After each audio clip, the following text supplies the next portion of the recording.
நபி மூசா அலைஹிஸ்ஸலாம் அவர்கள் வானவரை தாக்கினார்களா? புகாரி முஸ்லிம் போன்ற எண்ணற்ற ஹதீஸ் நூல்கள் இந்த ஹதீஸ் இருக்கு. புகாரியில 1339 நம்பர் ஹதீஸ். அந்த ஹதீஸ் என்ன வருதுன்னு சொன்னா, உயிர் பறிக்கும் வானவர் மூசா அலைஹிஸ்ஸலாம் அவர்கள் அனுப்பப்பட்டார். அவர் வந்தபோது மூசா அலைஹிஸ்ஸலாம் அவர்கள் அவரது கண் பிதுங்கும் அளவுக்கு அடித்து விட்டார்கள். உடனே அவர் அல்லாஹ்விடம் திரும்பி சென்று, மரணிக்க விரும்பாத ஒரு அடியானிடம் என்னை அனுப்பிவிட்டாய் என்றார். பிறகு அல்லாஹ் அவரது கண்ணை சரிபடுத்தி விட்டு, நீர் மீண்டும் அவரிடம் சென்று அவரை ஒரு மாட்டின் முதுகில் கை வைக்க சொல்லி, அவரது கை எத்தனை ரோமங்களை உள்ளடக்கி இருக்கின்றதோ அத்தனை வருடங்கள் உயிர் வாழலாம் என்பதை கூறும் என அனுப்பி வைத்தான். அவ்வாறே அவர் மூசா அலைஹிஸ்ஸலாம் அவரிடம் வந்து கூறிய போது, மூசா அலைஹிஸ்ஸலாம் அவர்கள், இரட்சகனே, அதற்கு பிறகு என கேட்டதும் அல்லாஹ் மரணம்தான் என்றான். உடனே மூசா அலைஹிஸ்ஸலாம் அவர்கள், அப்படியானால் இப்பொழுதே தயார் என கூறிவிட்டு அல்லாஹ்விடம் பைத்துல் முகத்தஸ் எனும் புனித தலத்திலிருந்து கல்லெறியும் தூரத்தில் உள்ள இடத்தில் தம் உயிரை கைப்பற்றுமாறு வேண்டிக் கொண்டார்கள். மேலும் அல்லாஹ்வின் தூதர் ஸல்லல்லாஹு அலைஹி வஸல்லம் அவர்கள் கூறும்போது, நான் மட்டும் பைத்துல் முகத்தஸில் இருந்தால் உங்களுக்கு அந்த செம்மண் குன்று கருகில் உள்ள பாதையில் இருக்கும் மூசா அலைஹிஸ்ஸலாம் அவரது அடக்கவிடத்தை காட்டியிருப்பேன் என்றார்கள். என்ன ஹதீஸ்னா, உயிர் வாங்கக்கூடிய மலக்கு இருக்காங்க, அவங்க மூசா அலைஹிஸ்ஸலாம் இடத்துல வர்றாங்க. வரும்போது மூசா அலைஹிஸ்ஸலாம் என்ன பண்ணிடுறாங்க, அவங்கள அடிச்சிடுறாங்க. அவங்களுடைய கண்ணு பிதுங்கி போயிடுது. அந்த வந்த மலக்கு அல்லாஹ் இடத்துல போறாங்க. போய் சொல்றாங்க, அல்லாவே, மரணத்தையே விரும்பாத ஒரு அடியானிடம் என்னை நீ அனுப்பிவிட்டாய்ன்றாங்க. அதுக்கப்புறம் அல்லாஹ் என்ன பண்றான், அந்த மலக்கினுடைய கண்ணை சரிபடுத்தி, மீண்டும் நீங்க போங்க, மூசா அலைஹிஸ்ஸலாம் கிட்ட சொல்லுங்க, ஒரு மாட்டினுடைய முதுகின் மேல் கையை வைக்க சொல்லுங்க, அதுக்கு கீழே எத்தனை ரோமங்கள் வருதோ அந்த கைக்கு கீழே அத்தனை ஆண்டு காலம் நீங்கள் உயிர் வாழ்வீர்கள் என்று நீங்க சொல்லுங்க. அப்ப மூசா அலைஹிஸ்ஸலாம் கிட்ட என்ன பண்றான் அல்லாஹ் தஆலா, மறுபடியும் அந்த மலக்கை அனுப்பி வைக்கிறான். அவ்வாறே அவர் மூசா அலைஹிஸ்ஸலாம் வந்து கூறிய போது மூசா அலைஹிஸ்ஸலாம் அவர்கள், இரட்சகனே, அதற்கு பிறகு என கேட்டதும் அல்லாஹ் மரணம் தான் என்றான். அப்ப அதுக்கப்புறம் மரணம் தான். அந்த மாட்டில் எவ்வளோ கை இருக்குதோ அந்த முடி இருக்கிற வரைக்கும் நீங்கள் என்ன செய்வீங்க, அந்த ஆண்டு காலம் நீங்கள் உயிர் வாழ்வீங்க, அதுக்கப்புறம் மரணம் தான் என்று சொல்லப்படுது. உடனே மூசா அலைஹிஸ்ஸலாம் அவர்கள், அப்படியானால் இப்பொழுதே தயார் என கூறிவிட்டு அல்லாஹ்விடம் பைத்துல் முகத்தஸ் எனும் புனித தலத்தில் இருக்கும் கல்லீரின் துரித்துள்ள இடத்தில் தம் உயிரை கைப்பற்றுமாறு வேண்டிக் கொண்டார்கள். விளங்குங்களா? இப்போ இந்த ஹதீஸை மறுக்கிறதுக்கு வைக்கிற வாதம் என்னன்னு சொன்னால், முதல் வாதம், ஒவ்வொரு உயிரையும் கைப்பற்றுவதற்குரிய காலக்கெடு வந்துவிட்டால் உடனே கைப்பற்றப்பட்டுவிடும். குர்ஆனுடைய வசனம், ஒவ்வொரு சமுதாயத்திற்கும் ஒரு காலக்கெடு உள்ளது. அவர்களின் காலக்கெடு வரும்போது சிறிது நேரம் அவர்கள் முந்தவும் மாட்டார்கள், பிந்தவும் மாட்டார்கள். 10வது அத்தியாயத்தில் 49வது வசனம். அப்ப என்ன விளங்குதுன்னா, மௌத்து நிர்ணயமாச்சுன்னு வச்சுக்கோங்க யாருக்குமே, அதுல ஒரு இதுவும் என்ன ஆகாது, முந்தவும் மாட்டாங்க, பின்னாடியும் மாட்டாங்க. இது என்ன, மூசா அலைஹிஸ்ஸலாம் அவர்களுக்கு இப்படி ஒரு சம்பவம் நடக்குதுன்னு சொல்லிட்டு என்ன பண்றாங்க, இந்த மூசா அலைஹிஸ்ஸலாமுடைய சம்பவத்தை ஹதீஸை வைத்து மறுக்கிறார்கள். இப்ப இல்ல, வழிகாடர்களும் மறுத்திருக்கிறாங்க. யாரெல்லாம் மறுத்தாங்க, அவங்க அறிஞர்கள் எப்படிலாம் புகழ்ந்திருக்கிறாங்கன்றதான் நம்ம பார்ப்போம். நம்ம மூசா அலைஹிஸ்ஸலாமுடைய அந்த சம்பவத்தை பார்த்தோம். இந்த ஹதீஸை மறுக்கிறவங்க வைக்கக்கூடிய முதல் வாதம் என்னன்னு சொன்னா, ஒவ்வொரு உயிரையும் கைப்பற்றுவதற்குரிய காலக்கெடு இருக்குது. அல்லாஹ்வே குர்ஆன்ல சொல்றான், ஒவ்வொரு சமுதாயத்திற்கும் ஒரு காலக்கெடு உள்ளது. அவர்களின் காலக்கெடு வரும்போது சிறிது நேரம் அவர்கள் முந்தவும் மாட்டார்கள், பிந்தவும் மாட்டார்கள்ன்றான். இப்போ மரணம் வருதுன்னு சொன்னால் அந்த டைம் வந்துடும். அதில் நேரம் காலம்லாம் வந்து என்ன ஆகாது, முன்ன வரையும் பின்னவும் வராதுன்றாங்க. இந்த வசனத்தை வச்சு என்ன சொல்கிறாங்கன்னா, பாருங்கள், இந்த ஹதீஸ்ல என்ன சொல்லப்படுது, மூசா அலைஹிஸ்ஸலாமுக்கு மட்டும் நான் இந்த மாதிரி தனியாக ஒரு, நீங்கள் அந்த மாட்டின் மீது கையை வைங்க, எவ்வளோ காலத்துக்கு உயிரை வாழ்றீங்களோ நீங்கள் வாழலாம், இதுன்னு அவங்களுக்கு மட்டும் தனியாக ஒரு இது இருக்குது. அப்போ இந்த குர்ஆனுடைய ஆயத்துக்கு முரணாக தான் இருக்கிற மாதிரி தெரியும். அதுதான் நம்ம என்ன சொல்கிறது, முதல்ல இல்மை நம்ம தெரிஞ்சுக்கணும், மார்க்க கல்வியை அறிஞ்சிக்கிட்டு அதுக்கப்புறம் சிந்திக்கணும். அது மார்க்க கல்வியை பெறத்துக்கு முன்னாடி சிந்திச்சா என்ன ஆகும், நம்மளை வழிகாட்டில் தான் கொண்டு போகும். பாருங்க, புகாரியில் 4437 நம்பர் ஹதீஸ். அந்த ஹதீஸே போதும் இந்த வாதத்துக்கு, இந்த ஹதீஸுக்கு மறுப்பு என்ன, அல்லாஹ் நபிமார்களுக்கு வாழ்வு மற்றும் மரணத்தை தேர்ந்தெடுப்பதற்குரிய வாய்ப்பை அளிக்கிறான். சாதாரண மனிதர்களுக்கு என்னன்னு சொன்னா, மரணம் சொன்னா அந்த நேரம் வந்துட்டா உடனே அவங்களுக்கு மரணம் நிகழ்ந்துடும். ஆனா நபிமார்களுக்கு மட்டும் அல்லாஹ் என்ன பண்றான்னா, வாழ்வையும் மரணத்தையும் தேர்ந்தெடுக்கக்கூடிய அதிகாரத்தை கொடுக்கிறான். புகாரில 4437 நம்பர் ஹதீஸ்ல வருது, அல்லாஹ்வின் தூதர் ஸல்லல்லாஹு அலைஹி வஸல்லம் அவர்கள் ஆரோக்கியமானவர்களாக இருந்தபோது சொர்க்கத்தில் தம் இருப்பிடத்தை பார்த்து, பிறகு இன்னும் சில காலம் உயிர் வாழ்வதற்கு வாய்ப்பளிக்கப்படாத வரையில் அல்லது உலக வாழ்வு மறுமை ஆகிய இரண்டில் ஒன்றை தேர்ந்தெடுத்து கொள்ளும் வாய்ப்பு வழங்கப்படாத வரையில் எந்த இறை தூதரின் உயிரும் கைப்பற்றப்படவில்லை என்று சொல்லி வந்தார்கள். என்ன விளங்குது? நம்ம விளங்கலையா? நபிமார்களுக்கு அந்த ஆப்ஷன் இருக்கு. என்ன?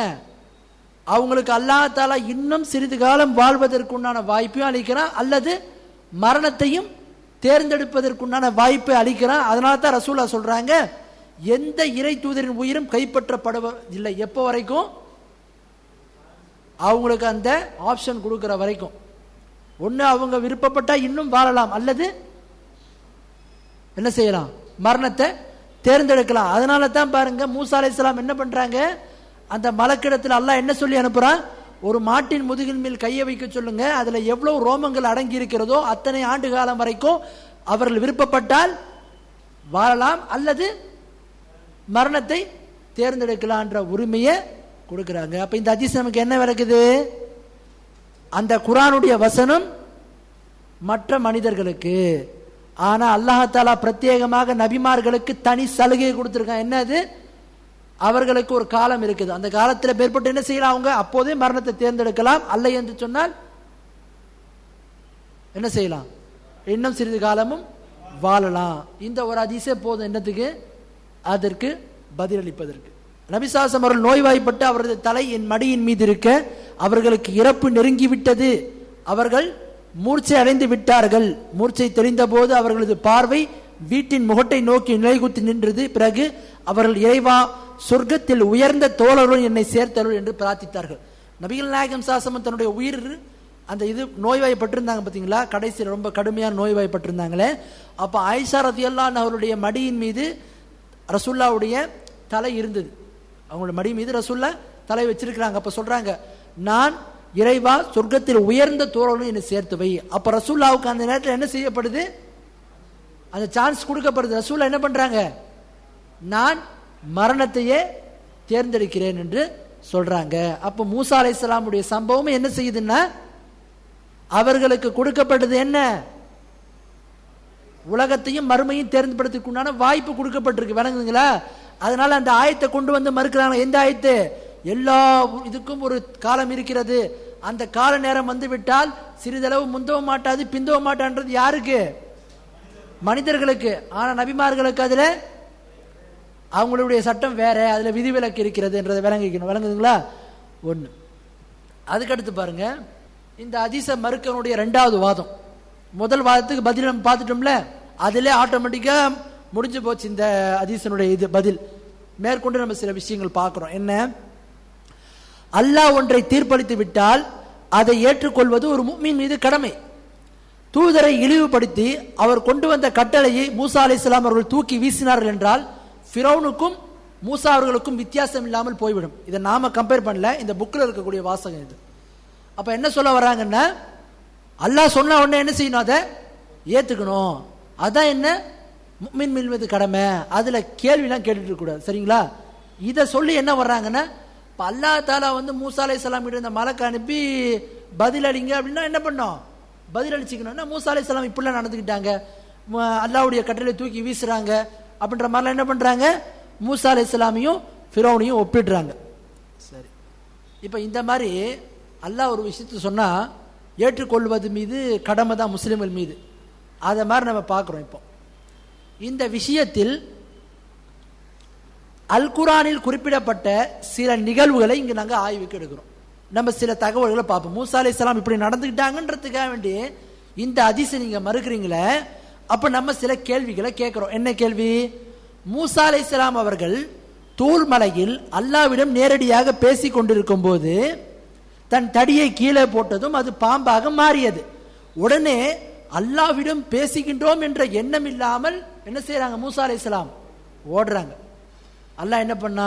தூர் மலையில் மூசா அலைஹிஸ்ஸலாம் கிட்ட பேசிட்டு இருக்கும்போது தடியை போடுங்கன்னா போட்டாங்க. போட்டோன்னு என்னாச்சு, அல்லாஹ் கிட்ட பேசிட்டு இருக்குன்ற உணர்வு கூட இல்லாமல் என்ன பண்றாங்க, பயந்துகிட்டு ஓடுறாங்க மூசா அலைஹிஸ்ஸலாம். குர்ஆன்ல இந்த ஆயத்து வருது. என்னப்பா மூசா அலைஹிஸ்ஸலாம் அல்லாஹ்வோட பேசுறாங்க, அல்லாஹ்வோடு பேசிட்டு இருக்கும்போது ஒரு பாம்புக்கு பயந்து ஓடுறாங்களான்றதுக்காக இந்த ஆயத்தை நம்ம மறுக்க முடியுமா? குர்ஆன்ல இந்த ஆயத்து வருது. அதே மாதிரி பாருங்க, சூனியக்காரர்களோடு களத்தில் போட்ட கயிறும் தடியும் பாம்பு போன்ற தோற்றத்தில் இருந்ததை கண்ட மூசா அலைஹிஸ்ஸலாம் அவர்கள் அச்சம் கொண்டார்கள். அங்க சூனியக்காரர்களே அதை அந்த கண்கட்டி வித்தியை போட்டதுக்கு அப்புறம் அந்த கயிறையும் தடியும் போட்டது அது பாம்பு மாதிரி மக்களுக்கு காட்டினாங்க, மக்களுடைய கண்களை வயப்படுத்தினாங்க. அதை பார்த்து அவங்களே பயப்படல. ஆனா ஒரு நபி என்ன செய்யறாங்க, அல்லாஹ் சொன்னா நீங்க போய் அவங்களோட போட்டிடுங்கன்னா, ஆனா என்ன பண்றாங்க, மூசா அலைஹிஸ்ஸலாம் அந்த பாம்பு இதை பார்த்து பயப்படுறாங்க. அப்ப இந்த ஆயத்தை நம்ம மறுத்துறதா? ஜக்ரியா அலைஹிஸ்ஸலாம் அவர்களுக்கு அல்லாஹ் தஆலா குர்ஆன்ல 19வது அத்தியாயத்துல 8வது வசனத்திலிருந்து 9வது வசனம் வரைக்கும் சொல்றார். 2 வசனத்துல என்னன்னு சொன்னா, அந்த ஆயத்தினுடைய கருத்து என்ன கருத்துன்னா, ஜக்ரியா அலைஹிஸ்ஸலாம் அவர்களுக்கு முதுமையில் குழந்தை பிறக்கும் என்று அல்லாஹ் கூறிய பிறகும் ஜக்ரியா அலைஹிஸ்ஸலாம் அவர்கள் நான் முதுமையில் இருக்கிறேன், அல்லாஹ் சொல்றான் உங்களுக்கு குழந்தை பிறக்கும்னு. அவங்க சொல்றாங்க, அல்லாஹ் எனக்கு வயசுல ஆகி போயிடுச்சு, நான் முதுமையில இருக்கிறேன், என் மனைவி மலடியால இருக்கிறா அப்படின்றாங்க. அதுக்கப்புறம் பாருங்க, மேலும் அதற்கு ஒரு அத்தாட்சி ஏற்படுத்தி தான் என்று கேட்கிறார்கள். அல்லாஹ் சொல்றான் உங்களுக்கு குழந்தை பிறக்குன்னு. அல்லாஹ் நான் ரொம்ப வயசானவனா ஆயிட்டேனே, என் மனைவி வேற மலடியா இருக்கிறாளே, எனக்கு எப்படி குழந்தை பிறக்கும் அப்படின்ற மாதிரி என்ன செய்யறாங்க, கேட்குறாங்க. இப்போ இந்த மாதிரிலாம் வியாக்கியானத்தெல்லாம் நம்ம கொடுக்க ஆரம்பிச்சுன்னு வச்சுங்களேன், எதிர்கேள்வி கேட்க ஆரம்பிச்சா இது அல்லாஹ்வின் மீது நம்பிக்கை இல்லாமல் கூறியது தானே. அல்லாவே சொல்றான் நடக்குன்னு, அவங்க என்ன பண்றாங்க, நடக்குமா, ஒரு அத்தாட்சி நீ கூட அல்ல. அப்ப அல்லாஹ் சொல்றான் 3 நாட்கள் மக்களோடு பேச மாட்டீங்கன்னு, சைகை மட்டும்தான் செய்வீங்கன்ற அல்லாஹ் தஆலா. விளங்குதுங்களா? அப்போ இந்த மாதிரி கேள்விலாம் கேட்டால் என்ன ஆயிடும், இந்த வசனத்தை மறுக்க முடியுமா? விளங்குதுங்களா? அதனால தன்னை தான் பெரிய அறிவாளின்னு யாரும் நினைக்க கூடாது. ஒவ்வொருத்தவங்களும் என்ன செய்யக்கூடாது, ஹதீஸுகள் விஷயத்தில் இந்த மாதிரி நடக்க ஆரம்பிச்சான்னு வச்சுங்க, குர்ஆனை கூட நம்ம கொண்டு என்ன பண்ணலாம், இந்த மாதிரி கேள்வியை கேட்க முடியும். அதனால நம்ம என்ன சொல்றோம்னா, ஹதீஸா இருந்தாலும் சரி, குர்ஆனா இருந்தாலும் சரி, நமது அறிவுக்கு புலப்பட்டாலும் சரி, புலப்படவில்லை என்று சொன்னாலும் சரி, உடனே நம்ம என்ன செய்யணும், அதை ஈமான் கொள்ள வேண்டும். சரியா முஸ்லிம் உம்மா ஏத்துக்கிச்சா அதை நம்ம பணிந்து போகணும். அதுதான் என்ன சரியான நிலைப்பாடு. அதுக்கடுத்து பாருங்க, இங்க ஒரு முக்கியமான விஷயத்தை கவனிக்கணும். ஷஃபாத் தொடர்பான ஹதீஸ் என்ன, ஷஃபாத் தொடர்பான ஹதீஸ், நாளைக்கு மறுமையில மக்கள்லாம் அந்த கடுமையான நேரத்தில் என்ன செய்வாங்க, ஒவ்வொரு நபி இடத்துல போவாங்க. அப்ப இப்ராஹிம் நபி போகும்போது என்ன செய்வாங்க, ஏதோ காரணம் சொல்லுவாங்க. நூ அலைஹிஸ்ஸலாம் கிட்ட போகும்போது நூ அலைஹிஸ்ஸலாம் என்ன காரணம் சொல்லுவாங்க, அந்த ஹதீஸ் கேள்விப்பட்டிருக்கீங்களா நீங்க? கேள்விப்பட்டது இல்லையா? என்ன சொல்லுவாங்க, நூ அலைஹிஸ்ஸலாம் என்னுடைய மகனுக்காக அல்லாஹ் இடத்துல ஏற்கனவே பிரார்த்தனை பண்ண, அல்லாஹ் என்ன பண்ணிட்டான், என்னுடைய இது பண்ணிட்டான், அதுக்கான கேட்க மாட்டேன் அப்படின்னு சொல்லிட்டு என்ன செய்தாங்க, ஒவ்வொரு நபியும் ஒதுங்கினாங்க. அப்ப மூசா அலைஹிஸ்ஸலாம் என்ன சம்பவத்தை சுட்டி காட்டினாங்க தெரியுமா? மக்கள் அவங்க கிட்ட போகும்போது எந்த சம்பவத்தை தான் சுட்டி காட்டுறாங்க. என்ன சம்பவம், மூசா அலைஹிஸ்ஸலாம் அவர்கள் தனது தவறை பற்றி கூறும்போது, கிப்தினா யாரு, அவங்க நபியா ஆக்கப்படுறதுக்கு முன்னாடி ஒரு 2 பேர் சண்டை போட்டுட்டு இருந்தாங்க. மூசா அலைஹிஸ்ஸலாம் பனு இஸ்ரவேல்ல இருந்து ஒரு ஆளும் ஃபிரௌனுடைய கூட்டத்தை சேர்ந்த ஒருத்தரும் சண்டை போட்டுட்டு இருக்காங்க. மூசா அலைஹிஸ்ஸலாம் போய் அங்க என்ன பண்றாங்க, என்ன சண்டை போறீங்கன்னு சொல்ற கோபத்துல ஒரு அடி விடுறாங்க, அவ்வளவுதான். அந்த ஆள் அப்பவுமே ஸ்பாட்ல இறந்துடுறாரு. விளங்குதுங்களா? அதை கூட மூசா அலைஹிஸ்ஸலாம் வேணும்னே செய்யல, அவங்க அவரை சாவடிக்கணுன்ற நோக்கத்துல செய்யல, யதார்த்தமா அடித்தார். என்ன ஆயிடுச்சு, அவருடைய உயிர் போயிடுச்சு. தவறுதலாக நடந்த அந்த சம்பவத்தை என்ன செய்யறாங்க, மூசா அலைஹிஸ்ஸலாம் இந்த இடத்துல சுட்டி காட்டுறாங்க. ஹதீஸ் என்ன வந்திருக்குது, அந்த தவறுதான சுட்டி காட்டுறாங்க. இந்த சம்பவத்தை கூறவே இல்லை மூசா அலைஹிஸ்ஸலாம். எந்த சம்பவம், இந்த சம்பவத்தை கூற மாட்டாங்க. எந்த சம்பவத்தை, மலக்கை அடித்ததை கூறவே மாட்டார்கள். எதை கூறுவார்கள், அந்த கிப்தி என்று சொல்லக்கூடிய ஃபிரௌனுடைய படையில ஒருத்தனை தவறுதலா கொண்டான பாத்தீங்களா, அதைத்தான் அவங்க சுட்டி காட்டுவாங்க. விளங்குதுங்களா? அப்ப இதை மூசா அலைஹிஸ்ஸலாம் அவர்கள் செய்த தவறாகவும் என்ன செய்ய முடியாது, சித்தரிக்க முடியாது. அதற்கடுத்து இந்த ஹதீஸை மறுப்பவருடைய வாதம் 3 என்னன்னு சொன்னா, இவங்க சொல்லி காட்டுறாங்க எப்படி இப்படிலாம் நடந்துக்கணுமா. மூசா அலைஹிஸ்ஸலாம் அவருக்கு கிளாஸ் எடுக்கிறாங்க. வந்தவரிடத்தில் தான் வாழ விரும்புவதாக பக்குவமாக சொல்லியிருக்கலாம், கண் பிதுங்குகின்ற அளவுக்கு அடித்தார்கள் என்பது மூசா அலைஹிஸ்ஸலாம் அவர்களை மிருகம் போல் சம்பவம் சித்தரிக்கிறதா. பார்க்க பக்கம் 107 இந்த புக்கில். இப்போ மூசா அலைஹிஸ்ஸலாம் என்ன செய்திருக்கணுமா, வந்த மலக்கு கிட்ட பக்குவமா என்ன கொஞ்ச நாள் வாழ்றன்னு சொல்லியிருக்கணுமா. ஆனா கண்ணை பிதுங்குகின்ற அளவுக்கு மூசா அலைஹிஸ்ஸலாம் அடிப்பது என்னவா, மிருகத்தை மாதிரி சித்தரிக்கிறது அப்படின்னு சொல்லிட்டு சொல்றாங்க. முதல்ல மூசா அலைஹிஸ்ஸலாம் அவர்களுக்கு வந்தவர் வானவர் என்பதனை மூசா அலைஹிஸ்ஸலாம் அவர்கள் அறியல. வந்தவர் வானவர் தான் என்பதை மூசா அலைஹிஸ்ஸலாம் அவர் என்ன செய்தாங்க, அறியாமல் இருந்தார்கள். முதல்ல வரும்போது அறியல. ரெண்டாவது கண்ணு சரியானதுக்கு அப்புறம் வந்ததுக்கு அப்புறம் தான் மூசா அலைஹிஸ்ஸலாம் அவர்களுக்கே தெரியுது இது யாரு, மலக்கு என்று சொல்லி. விளங்குதுங்களா உங்களுக்கு? முதல்ல வந்திருக்கும் போது மூசா அலைஹிஸ்ஸலாம் அவர்களுக்கு வந்திருப்பவர் மலக்கு என்று தெரியாத காரணத்தினால தான் என்ன செய்யறாங்க, மூசா அலைஹிஸ்ஸலாம் அடிக்கிறாங்க. ஏன் அடிக்கிறாங்கன்ற காரணத்தை நம்ம சொல்லுவோம். அதுக்கடுத்து பாருங்க, மலக்குகள் சாப்பிடுவாங்களா? சாப்பிட மாட்டாங்க. அல்லாஹ் தஆலா குர்ஆன்ல சூரா ஹூத் என்று சொல்லக்கூடிய 11வது அத்தியாயத்தில் 69வது வசனத்திலும் 70வது வசனத்திலும் சொல்றான், இப்ராஹிம் அலைஹிஸ்ஸலாம் அவர்களுக்கும் இவ்வாறு மலக்குகளை அறியாதவர்களாக இருந்தார்கள். இப்ராஹிம் அலைஹிஸ்ஸலாம் இடத்துல மலக்குகள் வர்றாங்க. வந்த உடனே இப்ராஹிம் அலைஹிஸ்ஸலாம் என்ன செய்யறாங்க, கன்றை பொரித்து அந்த கறி எடுத்து வைக்கிறாங்க. வச்ச உடனே இவங்க எல்லாம் சாப்பிடாம அப்படி அமைதியா இருக்கிறாங்க. அப்ப மூசா அலைஹிஸ்ஸலாம் இது இப்ராஹிம் அலைஹிஸ்ஸலாம் தன் உள்ளத்துல அச்சத்தை உணர்றாங்க, ஏன் இவங்க சாப்பிட மாட்டாங்க அப்படின்னு. அப்புறம் தான் சொல்றாங்க நாங்கள்லாம் மலக்குகள்னு சொல்லி. அப்போ இப்ராஹிம் அலைஹிஸ்ஸலாமுக்கும் என்ன வந்திருப்பவர் அவர்களாக அறிமுகப்படுத்துற வரைக்கும் மலக்கு என்று தெரியவில்லை. லூத் அலைஹிஸ்ஸலாம் அவர்களே மலக்குகளை அறியாதவர்களாக இருந்தார்கள். அல் குர்ஆன்ல 11வது அத்தியாயத்தில் 77வது வசனத்தில் 80வது வசனத்திலையும் நீங்கள் அல்லாஹ்வுக்கு அஞ்சுங்கள், இன்னும் என் விருந்தினர் விஷயத்தில் என்னை நீங்கள் அவமானப்படுத்தி விடாதீர்கள். லூத் அலைஹிஸ்ஸலாம் என்ன செய்யறாங்கன்னா, அவங்களுடைய சமூகம் இந்த ஓரணை சேர்க்கை என்ற அந்த தவறான இதில் இருந்தது. அவர்களை தண்டனை கொடுப்பதற்காக மலக்குகள் என்ன செய்யறாங்க, நல்ல அழகான வாலிபருடைய தோற்றத்தில் வர்றாங்க. வந்த உடனே அந்த சமூகம் என்ன செய்யுது, அவர்களோடு தவறாக நடப்பதற்காக வேண்டி லூத் அலைஹிஸ்ஸலாம் வீட்டுக்கு வந்துருது. அப்போ லூத் அலைஹிஸ்ஸலாம் பயப்படுறாங்க, இவங்க யார் இந்த விருந்தினர்கள், அப்போ வந்திருக்கிறவங்களும் யாருன்னு லூத் அலைஹிஸ்ஸலாமுக்கு தெரியவே இல்லை, வந்திருக்கவங்க மலக்கு தானான்னு. அவர்கள் தன்னை பத்தி சொன்னதுக்கு அப்புறம் தான் லூத் அலைஹிஸ்ஸலாம் அவர்களுக்கே தெரியுது வந்திருக்கிறவங்க மலக்கு தான் என்று. விளங்குதுங்களா? அதனால வந்திருப்பவர்கள் மலக்கு என்று தெரியாத காரணத்தினால தான் என்ன செய்தாங்க, மூசா அலைஹிஸ்ஸலாம் அவர்கள் கடுமையாக நடந்து கொண்டார்கள். பிறகு தெரிய வந்ததுக்கு அப்புறம் என்ன செய்தாங்க, தன்னுடைய மரணத்தை அவர்கள் தேர்ந்தெடுத்துக் கொண்டார்கள். விளங்குதுங்களா? சரி, அதுக்கடுத்து ஒரு கேள்வி வருது, ஏன் மூசா அலைஹிஸ்ஸலாம் அந்த வந்திருக்கிறவர் ஏன் அடிச்சார் அப்படின்னு பாத்தீங்கன்னா, இதற்கு இமாம் இப்னு ஹுசைமா அவர்கள் பதில் சொல்றாங்க. என்ன பதிலே? ஹிஜ்ரி 200க்கு அப்புறம் வந்திருப்போம் ஹதீஸ்களை வல்லுனர் அவங்க சொல்றாங்க, மூசா அலைஹிஸ்ஸலாம் அவர்கள் தன் வீட்டில் ஒரு மனிதர் அனுமதி இல்லாமல் நுழைந்ததினால் அவரின் கண்ணை பிதுக்கினார்கள் என்கிறார்கள். ஏன் மூசா அலைஹிஸ்ஸலாம் வந்திருந்தவங்க அடிச்சாங்க? வந்திருந்தவர் மனுஷ தோற்றத்தில் வந்திருந்தாரு. ஏன் அடிச்சாங்கன்னா, அவங்க வீட்டில் அனுமதி இல்லாம ஒரு மனிதர் நுழையிறத பாக்குறாங்க. அதனாலதான் என்ன பண்றாங்க, மூசா அலைஹிஸ்ஸலாம் அவர்கள் அவரை அடிக்கிறாங்க. நம்ம நபி ஸல்லல்லாஹு ஷரியத்தில் பாருங்க, நபி ஸல்லல்லாஹு அலைஹி வஸல்லம் அவர்களுக்கு கொடுக்கப்பட்ட ஷரியத்தில் சில விஷயங்கள் முன்பு வழங்கப்பட்ட நபிமார்களின் ஷரியத்தில் இருப்பதை போன்று இருந்திருக்கிறது. அதில் ஒன்று, ஒருவரின் அனுமதி இல்லாமல் அவர் வீட்டை எட்டி பார்ப்பது.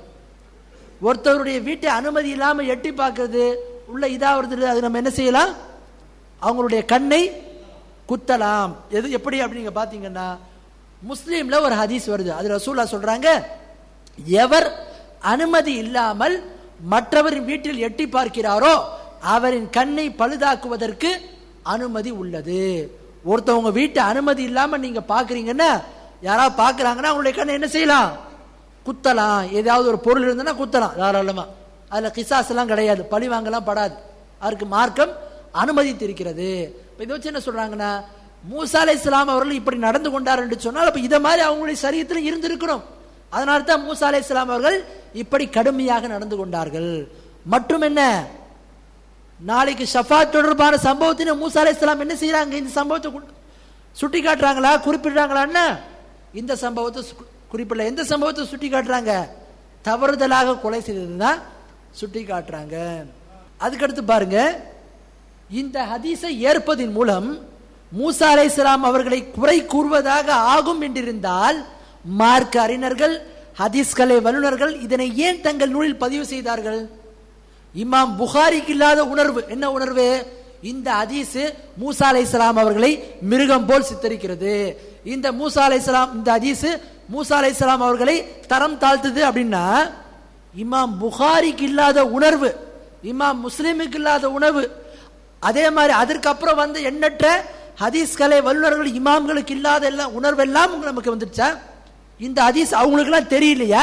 இது வந்து மிருகம் மாதிரி சித்தரிக்கிறது, இது வந்து அவங்கள வந்து தவறா சித்தரிக்கிறது அவங்களுக்கு தெரியலையா? ஆக முஸ்லிம் உம்மா இமாம்கள் ஹதீஸ்களை வல்லுநர்கள் எல்லாரும் இது சையின்னு ஏற்றிருக்கிறாங்க. யாருமே இதை பற்றி விமர்சனம் பண்ணல. அப்படி இருக்கும்போது 1400 ஆண்டுகளுக்கு அப்புறம் ஹதீஸ் கலையில யாருக்குமே தென்படாத இந்த ஒரு குறை இன்னைக்கு வந்து நமக்கு தென்படுதுன்னு சொன்னா அதை நம்ம என்னன்னு சொல்றது? சரி, இந்த ஹதீஸை யாரு மறுத்திருக்கிறாங்க? இந்த ஹதீஸை யாரு மறுத்திருக்காங்க அப்படின்னு நீங்க பாத்தீங்கன்னா, இமாம் ஹத்தாபி அவர்கள் சொல்றாங்க, யார் இந்த ஹதீஸை மறுக்கிறார்களோ அவர்களை நாத்திகர்கள், பிதஅத்வாதிகள் என்று கூறுகிறார்கள். அப்ப இந்த ஹதீஸை நீங்க யார் மறுத்திருக்காங்கன்ற வரலாற்று ரீதியா பாத்தீங்கன்னா, முஅ்தஸிலா அல்லது அவங்களுடைய கருத்துல வந்து தாக்கத்தை ஏற்படுத்தி பார்த்தீங்களா, அவங்க தான் என்ன செய்திருக்கிறாங்க, இந்த மாதிரி ஹதீஸ்களை மறுத்திருக்கிறாங்க. அப்ப இப்படி ஹதீஸ்களை மறுத்திருக்கிறாங்களே, இந்த ஹதீஸை மறுக்கிறவங்கள இமாம் ஹத்தாபி என்று சொல்லக்கூடிய பெரிய அறிஞர் என்ன சொல்றாரு, யார் இந்த ஹதீஸை மறுக்கிறாரோ அவரு நாத்திகர். நாத்திகர்லாம் யாரு? முல்ஹிதுகள் இல்லைன்னு சொல்றவங்க. அதே மாதிரி பிதஅத்வாதிகள் சொல்றாங்க. அதே மாதிரி பாருங்க, இமாம் இப்னு ஹுஸைமா அவர்கள் இந்த ஹதீஸை பிதஅத்வாதிகளும் ஜஹமியாக்களும் மறுக்கிறார்கள். ஜஹமியாக்கள் யாரு? அல்லாஹ்வுடைய சிஃபத்துல குழப்பங்களை ஏற்படுத்தினவங்க, அவனுடைய பண்பை மறுத்தவங்க.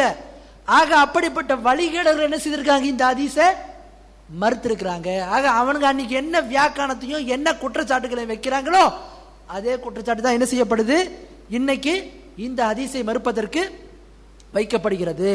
மேலும் பல அறிஞர்கள் இந்த ஹதீஸை மறுத்தவர்களை கடுமையான வார்த்தை பிரயோகத்தை பயன்படுத்துகிறார்கள். ஆக வழிகேடர்கள் என்ன வாதங்களை முன்வைக்கிறார்களோ அதே வாதங்களைத்தான் இவர்களும் முன்வைக்கின்றனர். விளங்குதுங்களா உங்களுக்கு? அதுக்கு அடுத்து பாருங்க.